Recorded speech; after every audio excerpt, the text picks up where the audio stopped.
Going to David Bennett. Move that the question be now. I'm going to hear from Jen Logie. She has an amendment.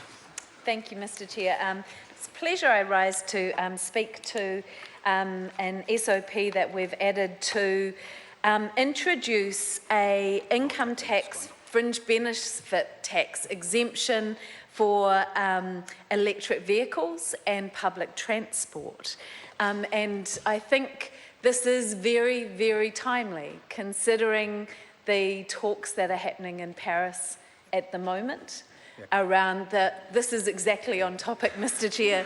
The point of the fringe benefit tax exemptions are to incentivise the use of electric vehicles and the use of public transport within our businesses to be able to help us transition as a country to a carbon neutral economy that is going to be better for the health of everyone. Just, I hear where the member's coming from. Just concentrate on what the bill's about. You can use that as an example, but concentrate on what the bill's in it, about the fringe benefit tax that your amendment's about. All right, Jen Logie. Sorry, could I seek some clarification on that, Mr Chair? No, just in my own don't understanding. talk about electric cars and things like that. Just concentrate. Just concentrate. Your amendment's fine. Yeah. Your Which is about electric cars. Yeah, yes. And use that as an example, but don't concentrate on it. Yep, carry on. Carry on.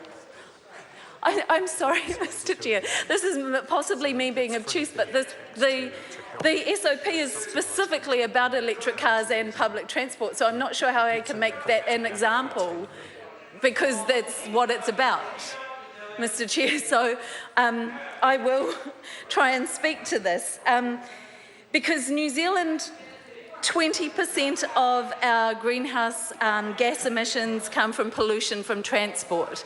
And we really need to get active and come up with some solutions to help us transition as a country. And this SOP would help us do that. Currently, road transport accounts for 90% of that transport emission, and we are spending over $6 billion every year on importing petrol and diesel.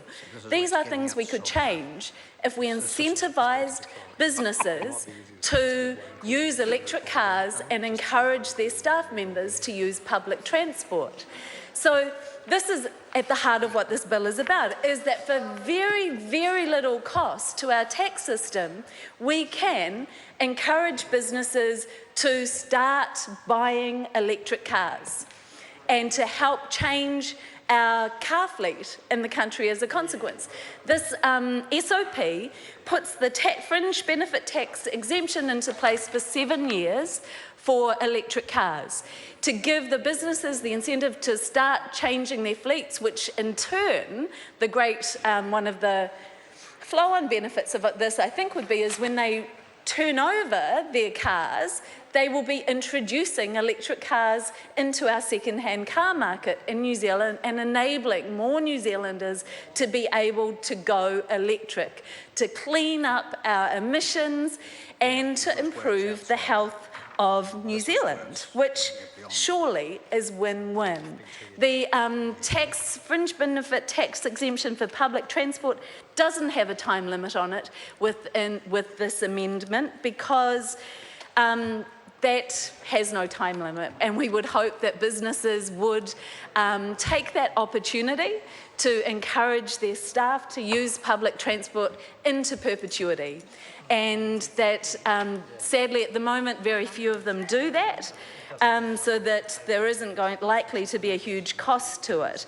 And I would say that, just bringing back to that wider point around the absolute importance of this, as we've heard in the media recently, where there's been some discussion that there's very little New Zealand can do about reducing our emissions below one of the lowest targets in the world.